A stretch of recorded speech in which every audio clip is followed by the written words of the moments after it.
60 రోజుల్లో ఇంగ్లీష్ నేర్చుకుని అద్భుతంగా మాట్లాడేలా మేం చేస్తాం. వెంటనే స్పోకెన్ ఇంగ్లీష్ క్లాస్‌కి జాయిన్ అవ్వండి. నమస్తే, welcome back to Suman TV. సరదాగా దిగిన ఫోటో సడన్గా అసభ్యంగా మారితే కుటుంబ పరువు పోతుందనో, నిందితుల బెదిరింపులకు భయపడో ఎందరో మహిళలు మౌనం వహిస్తున్నారు. మరి ఈ పరిస్థితిని ఎలా ఎదుర్కోవాలి? దీనిపైన మరింత సమాచారం అందించడానికి మనతో పాటు ఉన్నారు సీనియర్ ఐపీఎస్ ఆఫీసర్ రెడ్డన్న గారు. నమస్తే, welcome back to Suman TV. ప్రస్తుతం మనతో పాటు ఉన్నారు సీనియర్ పోలీస్ ఆఫీసర్ రెడ్డన్న గారు. నమస్తే సార్. నమస్కారం అండి. మామూలుగా మహిళలు ఏదైనా సరదాగా ఫోటోలు దిగినా వాటిని ఫేస్బుక్లో పెట్టడం చేస్తూ ఉంటారు. కొంతమంది ఏంటంటే స్నాప్చాట్లో చాటింగ్ చేస్తూ ఉంటారు ఫ్రెండ్లీగా. కొద్ది రోజులు అయ్యాక సంథింగ్ ఏదో హ్యాపెన్ అక్కడి నుంచి కట్ చేసేస్తారు. కానీ అవతల వ్యక్తి ఏం చేస్తారంటే ఏవైతే ఆ ఫొటోస్ ఉంటాయో వాటిని యూజ్ చేసుకుంటూ దాన్ని బ్లాక్మెయిల్ చేయడం, బెదిరించడం ఇవన్నీ చేస్తూ ఉంటారు. పెళ్ళి అయినా పెళ్ళి కాని వాళ్ళకు కూడా ఇలాంటివన్నీ ఎదురవుతూ ఉంటాయి. వీళ్ళేంటంటే ఫ్యామిలీ పరువు పోతుందని ఇంట్లో చెప్పకుండా తల్లిదండ్రులకి, హస్బెండ్కి చెప్తే మన హస్బెండ్ ఏమనుకుంటాడో అని చాలామంది బయటకు రాకుండా ఉంటున్నారు. ఇన్ కేస్ ఇలాంటి సిచ్యువేషన్స్ ఎదురైనప్పుడు మనం ఇమీడియట్గా వెళ్ళి మనం పోలీసులు కంప్లైంట్ చేయాలి అంటే, ఇమీడియట్గా అలా చేస్తే మళ్ళీ అక్కడి నుంచి మనకి బెదిరింపులు అనేవి రాకుండా ఉండాలంటే ఎలా సార్? ఇప్పుడు ఈ స్మార్ట్ ఫోన్ వచ్చిన తర్వాత చేయలేనిదంటూ ఏమీ లేదు అనే విధంగా అయిపోయింది. ఈ స్మార్ట్ ఫోన్లో ఫస్ట్ నేను స్మార్ట్గా కనపడాలని కొన్ని యాప్లు డౌన్లోడ్ చేసుకోవడం, తర్వాత మార్ఫింగ్ చేయటం, ఒకటి కొన్ని న్యూ పిక్చర్స్ లేకపోతే ఇంకోటో పెట్టుకోవటం, ఆ పిక్చర్స్ని ఎడిట్ చేసి మార్ఫింగ్ చేయటం. ఇప్పుడు ఇద్దరు, ఒక అబ్బాయి ఒక అమ్మాయి, ఇద్దరు ఫ్రెండ్స్తో ఉన్నప్పుడు వాళ్ళు పెళ్లి చేసుకోవాలనుకుంటారు. కొన్ని సందర్భాల్లో క్లోజ్గా కూడా ఉంటారు. లేదు అనుకోకుండా ఏదో ఇద్దరు ఇష్టపడి ఉంటారు. ఈ మధ్యకాలంలో ఎక్కడ చూసినా లివ్ ఇన్ రిలేషన్స్లోనే ఉంటున్నారు. అది సుప్రీంకోర్టు కూడా తప్పుగా భావించదు. ఇద్దరు మేజర్స్, పెళ్ళైన వాళ్ళు కానీ పెళ్ళి కాని వాళ్ళు కానీ క్లోజ్గా ఉన్నంత మాత్రం లేదు సెక్షువల్ రిలేషన్స్ పెట్టుకున్నా తప్పు కాదని చెప్పింది. సో మామూలుగా ఉంటారు. వాళ్ళ మధ్య ఏదైనా ఇప్పుడు ఫ్రెండ్లీగా ఉన్నప్పుడు భుజం మీద చేయసో ఇంకో విధంగానో ఆ ఫోటోలు తీసుకొని ఉంటారు. అదేవిధంగా కొన్ని కాని పరిస్థితుల్లో కొన్ని విధాలుగా ఫోటోలు కూడా తీసుకొని ఉండొచ్చు. లేదు తీసుకోకపోయినా కొన్ని ఫోటోలు కొంచెం వల్గర్గా ఉండే ఫోటోలు ఉంటే వాళ్ళు ఏం చేసేది, ఇద్దరు విడిపోయిన తర్వాత ఇద్దరి మధ్య కొట్లాటొచ్చో గొడవచ్చు, కొంచెం సపరేట్గా ఉంటూనో మొహమాటంగా ఉంటూనో మాట్లాడుకోకుండా పోతే వాళ్ళని ఏం చేయటం, ఈ మార్ఫింగ్ చేయటం, క్లోజ్గా ఉండే ఫోటోని మార్ఫింగ్ చేసి నీ బజార్లో పెట్టతానని చెప్పి బెదిరించడం, నువ్వు మళ్ళీ నా దగ్గరికి రావాలి, నాతో స్నేహం చేయాలి, లేకపోతే ఈ ఫోటోలు ఉన్నాయి నేను బయట పెడతాను అనటం.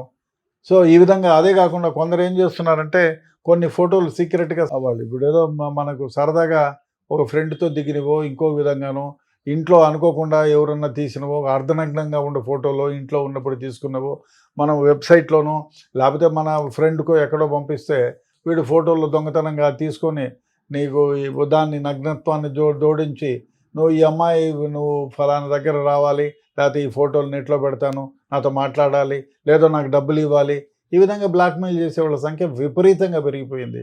ఈ స్మార్ట్ ఫోన్ వచ్చిన తర్వాత క్రైమ్ ఏ విధంగా పెరిగిపోయిందంటే చెప్పలేము. అదేవిధంగా ఇట్లాంటి క్రైమ్ కూడా విపరీతంగా పెరిగిపోయింది. బ్లాక్మెయిల్ చేయటం, డబ్బులు గుంజటం. సో దీంట్లో చాలామంది ఇబ్బంది పడుతున్నారు, చాలామంది అమ్మాయిలు. ఎందుకంటే చెప్పుకోలేరు, ఎవరికి చెప్పుకోలేరు. ఆ పోలీస్ స్టేషన్లు అంటే మళ్ళా ఆడిపోవాలా, పోలీసు వాళ్ళు ఏమనుకుంటారు, వాళ్ళు ఎన్నిసార్లు పిలిస్తే అన్నిసార్లు పోవాలా, కేసు పెడితే మళ్ళీ కోర్టుకు పోవాలా.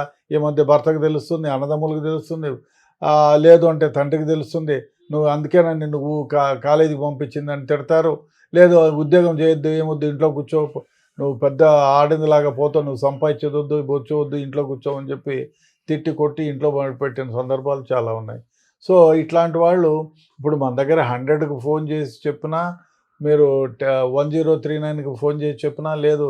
ఇప్పుడు ఉమెన్కి సంబంధించినటువంటి చాలా పోలీస్ స్టేషన్లు ఉన్నాయి. అదేవిధంగా ఉమెన్ ప్రొటెక్షన్ సెల్ సపరేట్గా ఉంది. అక్కడ మీరు కంప్లైంట్ ఇస్తే మీకు సంబంధించినటువంటి ఏదైనా కూడా గోప్యంగా ఉంచుతారు. మీ పేరును కూడా గోప్యంగా ఉంచుతారు. సపోజ్ మిమ్మల్ని పోతూ ఉంటే రోజు దారిలో ఒకటి ఇబ్బంది పెడుతున్నారే అనుకో, మీరు ఉమెన్ ప్రొటెక్షన్లో చెప్తే మీ పేరు గోప్యంగా ఉంచుతారు. మరొక పోలీసులు వచ్చి ఆ సమయంలో చూసి కాచుకొని వాడిని మాత్రం పట్టుకొని పోయి దేహశుద్ధి చేసి కేసు పెట్టి వాడిని అరెస్ట్ చేసి బెయిల్కి పంపిస్తారు. కాబట్టి ధైర్యంగా ఉండి, ఉమెన్ ప్రొటెక్షన్ సెల్ ఉంది, ఉమెన్ వింగ్స్ చాలా ఉన్నాయి. మీరు ఆ ఉమెన్ వింగ్స్లో ఎక్కడైనా కంప్లైంట్ చేయొచ్చు.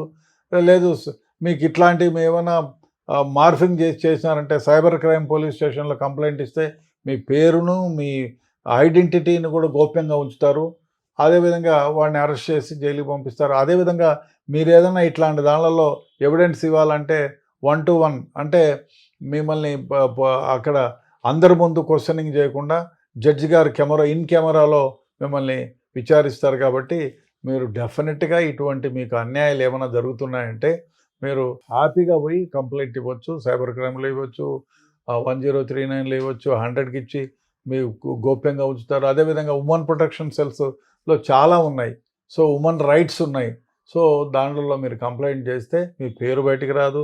మీరు కంప్లైంట్ చేస్తే వాడిపైన ఎవరిచ్చారో కూడా వాళ్ళకి చెప్పరు, వాడిని అరెస్ట్ చేస్తారు, కావలసిన కేసులు పెడతారు. కాబట్టి మహిళలు ఎవరైనా ధైర్యంగా మీకు జరిగిన అన్యాయాన్ని ముందుకొచ్చి భయపడకుండా, ఏముంది వాడు తప్పు చేస్తే మీరెందుకు భయపడాలి? తప్పు చేసింది వాడు, సిగ్గుపడాల్సింది వాడు, ఇబ్బంది పడాల్సింది వాడు.